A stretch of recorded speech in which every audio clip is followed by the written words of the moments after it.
Fala aí, eu sou a Rebeca do Responde Aí. Vamos levar um papo sobre variação da entropia e segunda lei da termodinâmica. Então, vamos lá.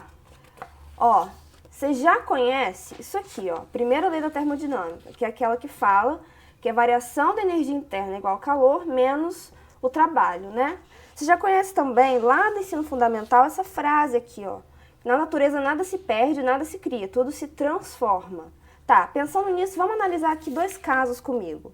Primeiro caso, um caso hipotético, tá? Uma bolinha, ó, ela é abandonada de uma altura, ela quica no chão, volta para a mesma altura de antes, quica no chão de novo, volta para a mesma altura de antes de novo, tá? Segundo caso, um caso real, tá bom? A bolinha é abandonada de uma altura, quica no chão, volta para uma altura menor, quica no chão, volta para uma altura menor ainda, até parar, né? Agora, ó, vamos imaginar esses dois processos acontecendo de trás para frente, tá? Vamos dar uma rebobinada aí, ó.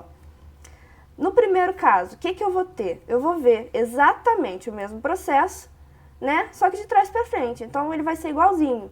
A bolinha tá numa altura, quica no chão, volta para a mesma altura, quica no chão, volta para a mesma altura. Nesse caso aqui, o que acontece? Você vai ter uma bolinha, né?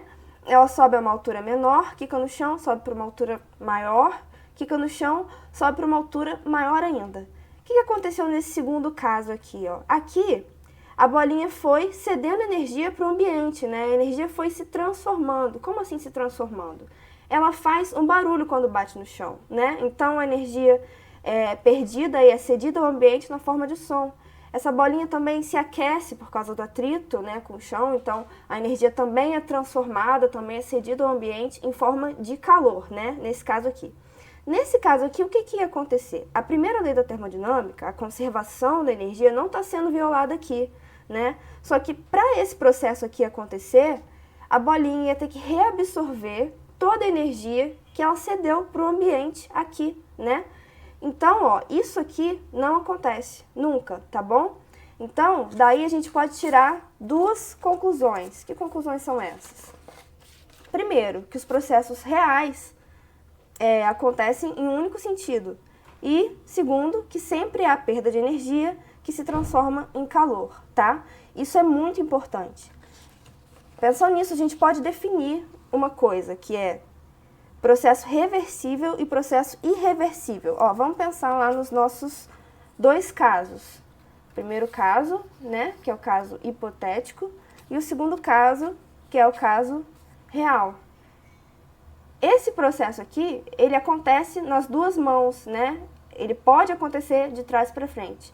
Esse processo aqui a gente viu que não pode acontecer de trás para frente, né? Então, esse caso aqui, o primeiro caso, é um processo reversível e esse caso aqui é um processo irreversível, beleza? Então, ó, processos irreversíveis, exemplos de processos irreversíveis. Expansão livre de um gás. Quando o gás se expande no ambiente, ele não vai espontaneamente se comprimir de novo, né? Dois corpos trocando calor. Quando você tem um corpo mais quente, um corpo mais frio, eles trocam calor até atingir o equilíbrio térmico. Eles não vão voltar a trocar calor espontaneamente, né? Para um ficar mais quente do que o outro. Um vidro quebrando. Depois que um vidro quebra, os caquinhos nunca vão se juntar lá para voltar a ser o vidro, né, antes de quebrar. Então, são todos processos irreversíveis. Tá, mas o que é processo reversível? Ó, processo reversível na prática não existe. O que a gente faz é uma aproximação e considera como processo reversível o processo que ocorre muito, muito devagar. Exemplo, para você ter ideia do quanto devagar isso ocorre, ó. Eu tenho aqui um cilindro com gás e esse cilindro tem um pistão, tá? E em cima desse pistão eu tenho areia. Então, ó, um processo reversível seria, por exemplo, uma expansão reversível. Se eu tirasse grão por grão desse cilindro, tá? Grão por grão de areia desse cilindro, ele ia se expandir, o gás ia se expandir muito lentamente. E uma compressão reversível seria se eu colocasse grão por grão de areia aqui. Tá? Então, ó, processos reversíveis são aqueles que acontecem muito devagar, tá bom? Então, ó, lembrando, processos irreversíveis ocorrem só em um sentido, mão única, tá? E são rápidos. Processos reversíveis ocorrem nos dois sentidos e são lentos, tá bom? Tá, mas tem uma coisa que mede, né? Dá pra gente medir se o processo é irreversível ou reversível. Essa coisa é chamada entropia. Tá, mas o que é entropia? A definição mais simples de entropia que a gente conhece é essa: grau de desordem do sistema.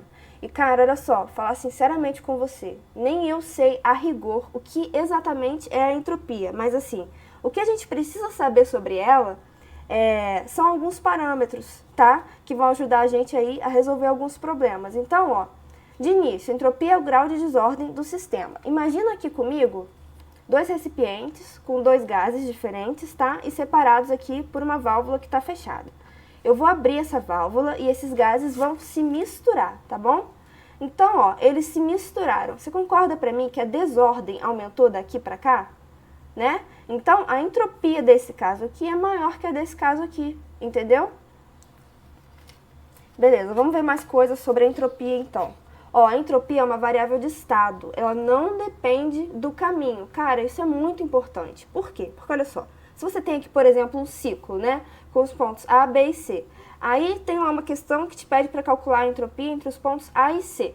Mas às vezes você não tem os dados para calcular a entropia aqui, mas tem os dados para calcular a entropia aqui.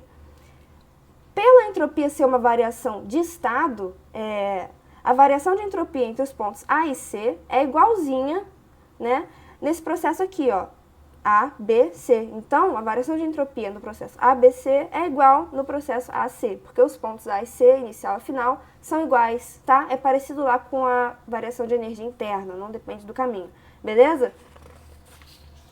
Tá, e como que eu calculo, então, a variação de entropia?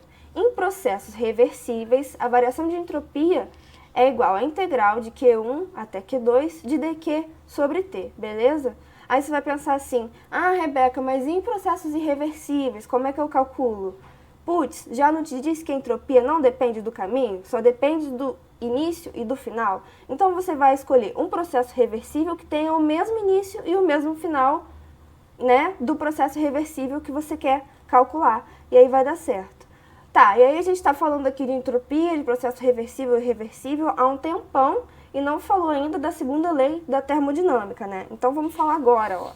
A segunda lei da termodinâmica diz que a variação de entropia é sempre maior ou igual a zero, tá? Então, segunda lei da termodinâmica, variação de entropia sempre maior ou igual a zero, beleza? Então, ó, em processos reversíveis, a variação de entropia vai ser igual a zero. Em processos irreversíveis, a variação de entropia vai ser maior que zero, que é igual àquele que eu te mostrei aqui, ó. Processos irreversíveis, a entropia aumentou daqui para cá, então a variação foi maior que zero. E quando um processo tiver variação de entropia negativa, ele é impossível, tá? Porque a variação de entropia nunca é negativa. Mas olha só, presta atenção, essa entropia aqui, eu tô falando da entropia do universo, tá? Ó, vamos dar uma olhada aqui numa outra coisa. Entropia do universo. A variação de entropia do universo tem que ser igual à variação de entropia do sistema, mais a variação de entropia da vizinhança, tá? Então, olha só, eu posso ter uma variação de entropia do sistema negativa se a variação de entropia da vizinhança for positiva o suficiente para compensar esse negativo aqui para o universo ser maior ou igual a zero, tá? Então, o que tem que ser maior ou igual a zero é esse cara aqui, tá? Então, se você acha uma entropia negativa numa questão, por exemplo, e a questão te pergunta por que isso não contradiz a segunda lei da termodinâmica, você vai dizer, ah, porque eu tenho uma vizinhança tendo uma variação de entropia positiva que está compensando, tá? E vamos ver um exemplo. Cubo de gelo no lago. O nosso cubo de gelo é o sistema, tá? O lago é a vizinhança e os dois são o universo. Beleza? Então, a variação de entropia do universo sempre positiva, mas esses dois caras podem ser negativos. A variação de um sistema isolado, sem esses dois aqui, ó, nunca vai ser negativa, tá? Só pode ser negativa quando tiver esses dois caras. Beleza? Então, é isso aí. Esse vídeo te ajudou? Responde aí.